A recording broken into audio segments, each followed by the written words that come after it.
Hello दोस्तों, welcome back to my channel. और आज मैं जिस मूवी को एक्सप्लेन करने वाली हूँ उसका नाम है द बैगमैन।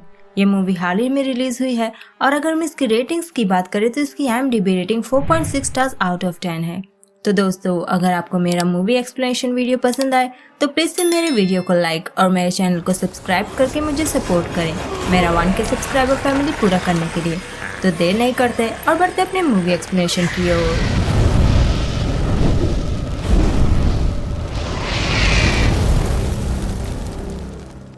तो मूवी के स्टार्टिंग में हम एक एमिली नाम की बच्ची को देखते हैं जो अपने फादर के साथ में थोड़ा टाइम स्पेंड कर रही होती है ताकि उसे थोड़ा अच्छा महसूस हो, क्योंकि एक इंसिडेंट से वो काफी डरी हुई थी जो उसे अब तक हॉन्ट कर ही जा रहा था। और ये इंसिडेंट उसके साथ में तब हुआ था जब वो एक माइनिंग एरिया में चली गई थी गलती से, और उस डर को वो अपने दिल से दूर रखने के लिए एक बनी को अपने पास वापस से रखने लगी थी जो बचपन में उसका सबसे प्रिय था।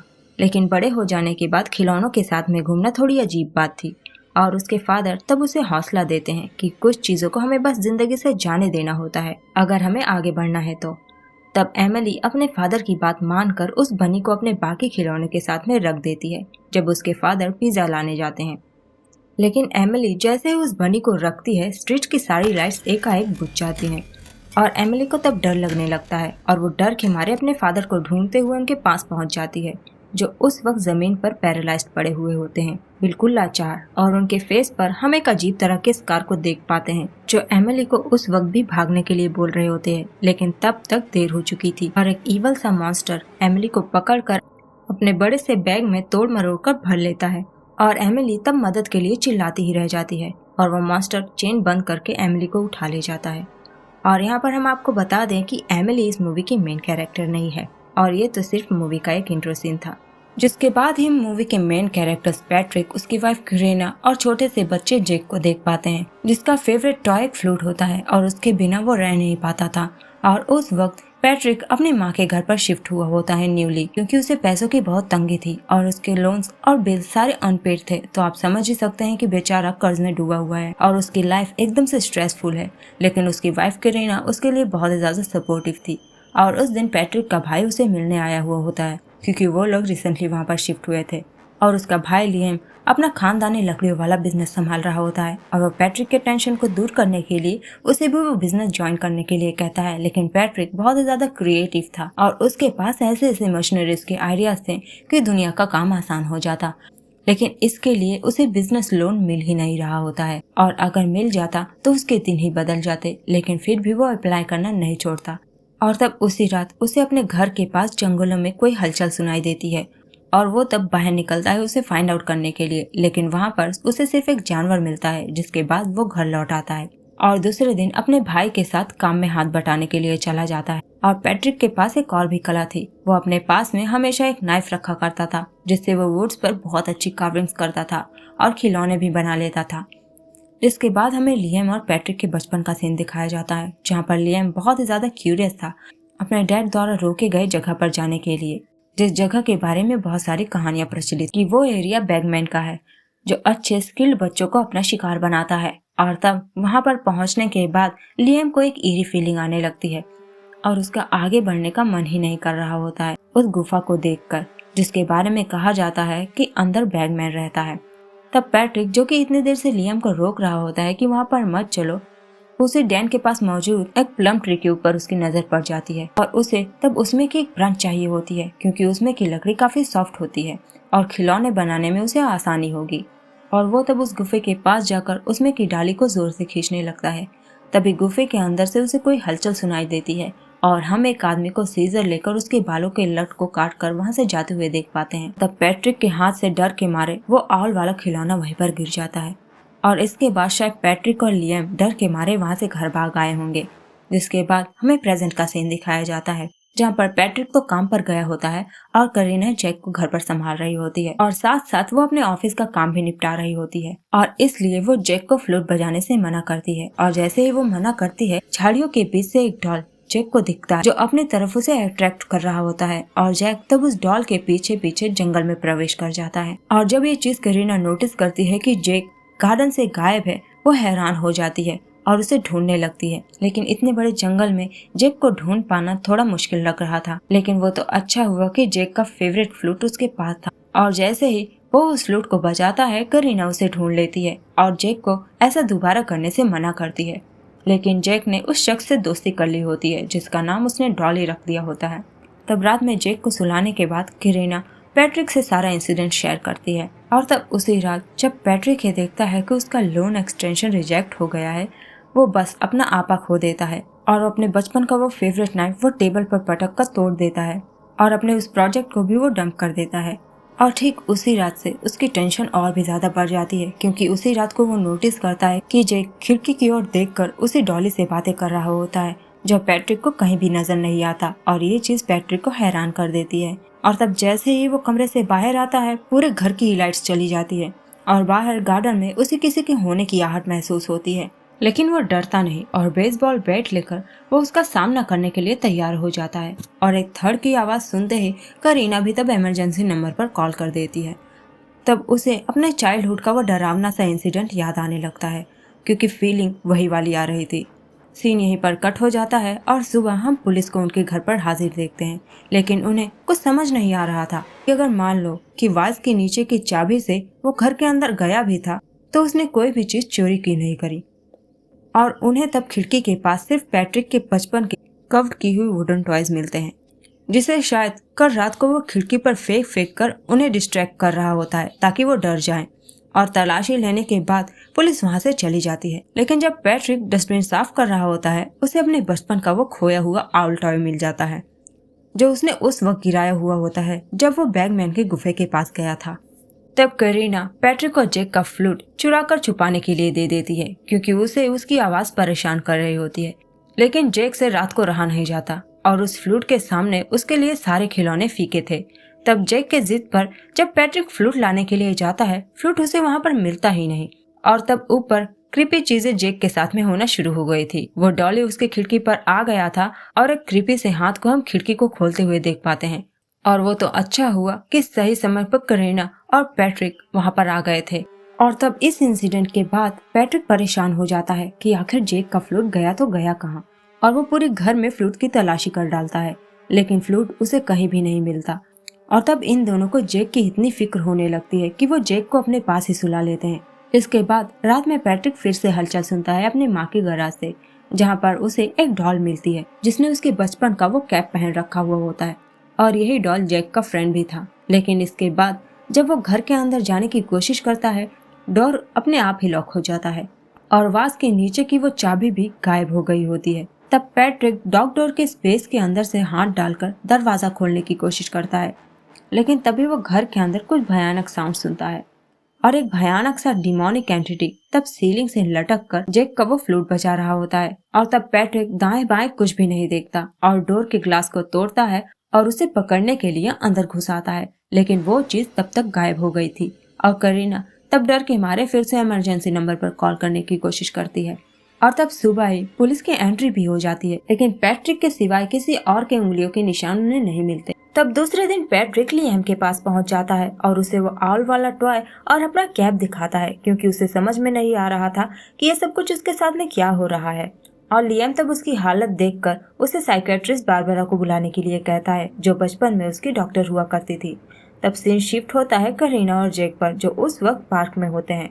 और जैक तब एक प्रेजेंट करीना को थमा देता है और कहता है कि ये डॉली ने उसके लिए भेजा है, जिसके बाद वो एक जगह पर खेलने के लिए घुस जाता है। और करीना जब उस प्रेजेंट को खोलकर देखती है, उसमें पैट्रिक के बचपन की पेंटिंग होती है, जहाँ पर वो प्लम ट्री काट रहा होता है, और दूसरी पेंटिंग उसकी और जैक की थी, उसी पोजीशन में जैसे वो उस वक्त बैठे हुए थे, जिससे करीना बिल्कुल से डर जाती है और वो जैक को ढूंढने के लिए भागती है, क्योंकि वो अंदर किसी डिमोनिक एंटिटी के साथ में खेल रहा होता है। और वो एंटिटी बैग खोलकर जैक को भरने ही वाला होता है कि पैट्रिक की नींद खुल जाती है, क्योंकि ये तो सिर्फ पैट्रिक का एक नाइटमेयर था।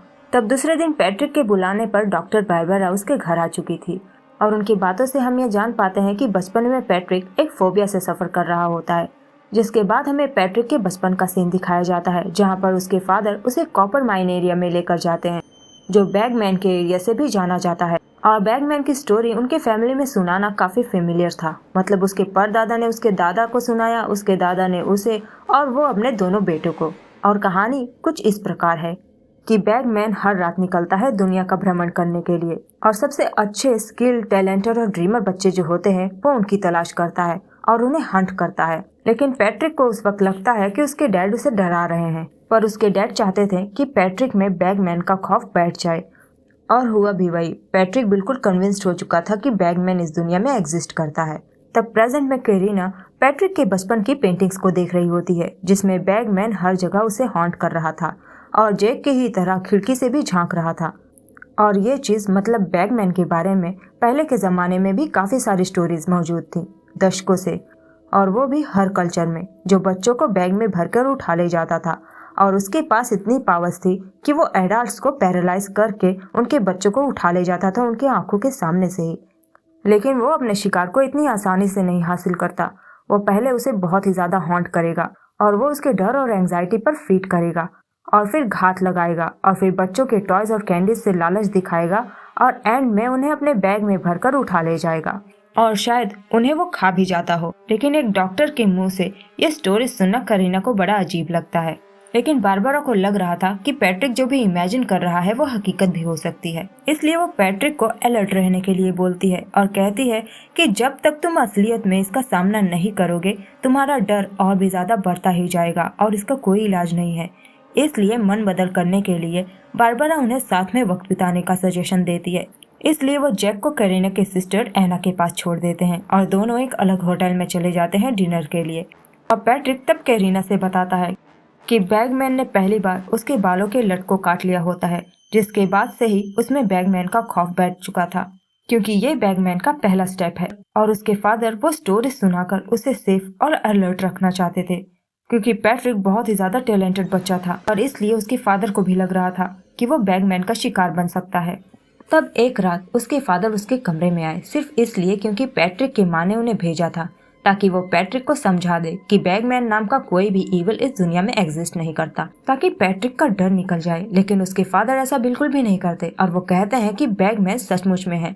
लेकिन जब तक किसी भी बच्चे का फेवरेट चीज उसके पास है बैगमैन उसे छू भी नहीं सकता, क्योंकि उस चीज में इतनी शक्ति है। और पैट्रिक का फेवरेट चीज उसका वही नाइफ था जो अब टूट चुका था। और उसके फादर कहते हैं कि अगर वो फेवरेट चीज खो गई तो तुम मुसीबत में पड़ सकते हो।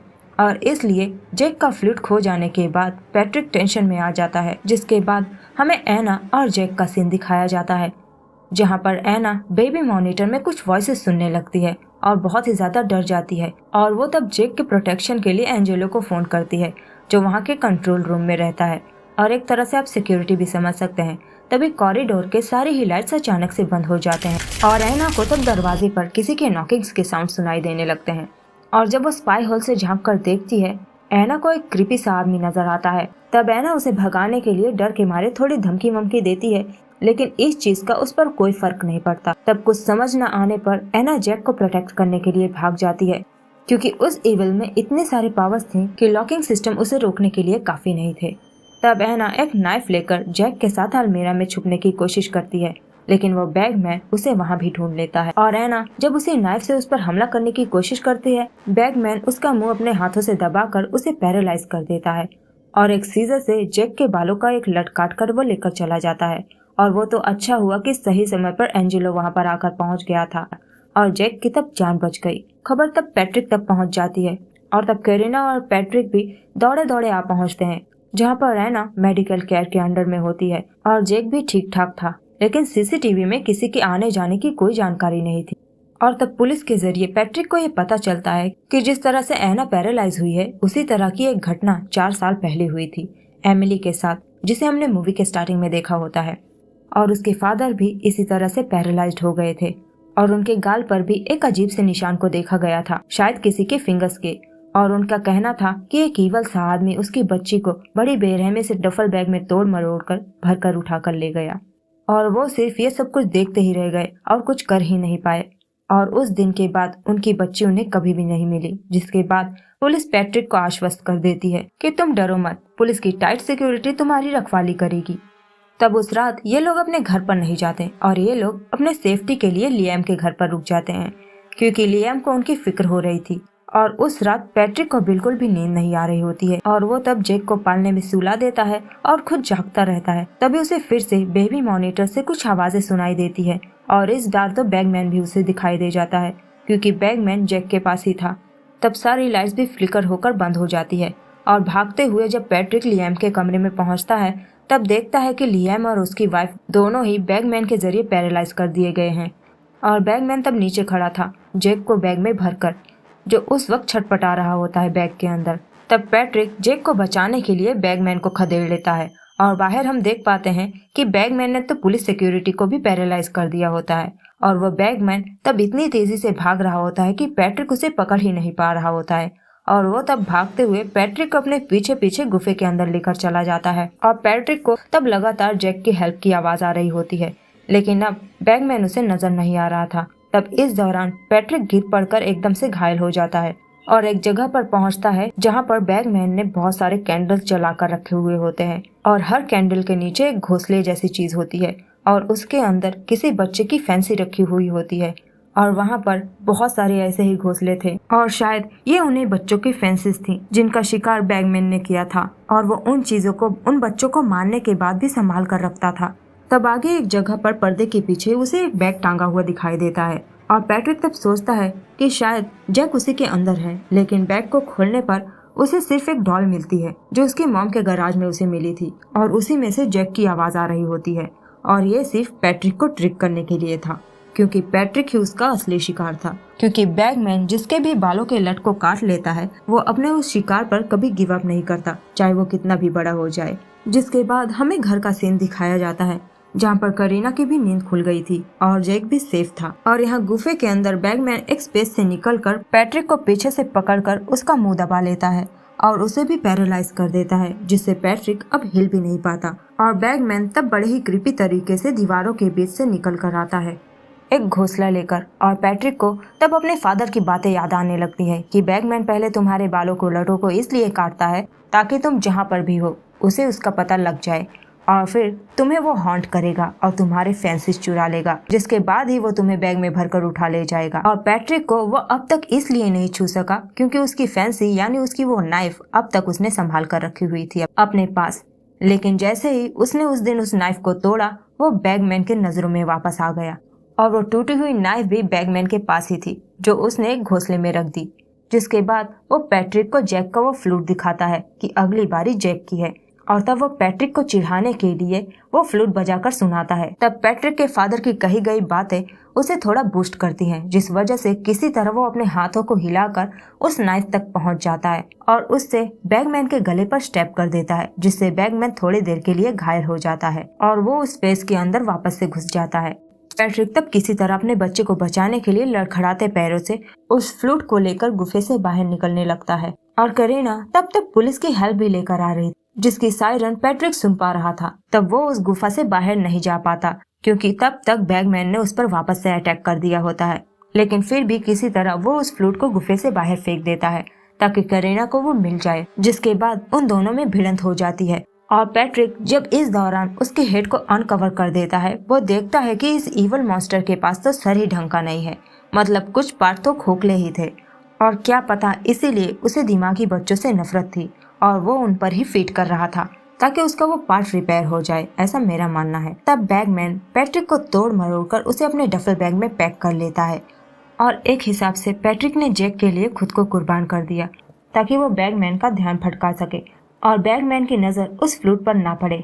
और इसके कुछ देर बाद ही पुलिस भी वहां पर आकर पहुंच जाती है और वहां पर कैरिनो को तब वो फ्लूट मिल जाता है, लेकिन गुफे के अंदर जाने का रास्ता बंद था, जिस वजह से कोई भी अंदर नहीं जा पाता, जो इस मूवी में सबसे सेंसलेस बात है कि वो चाहते तो वो पैट्रिक के लिए अंदर प्रवेश भी कर सकते थे लेकिन नहीं किया। जिसके बाद सीन यहीं पर कट कर दिया जाता है और अब कैरिना उस घर में पैट्रिक के बिना एक पल भी नहीं रहना चाहती थी और कैरिना उसके ऊपर गिव अप कर चुकी थी कि पैट्रिक अब कभी वापस नहीं आने वाला है।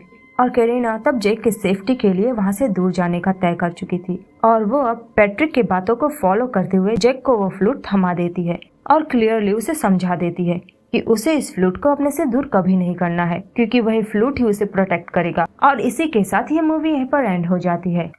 तो मिलते हैं नेक्स्ट वीडियो में, तब तक के लिए good bye, take care and thanks for watching.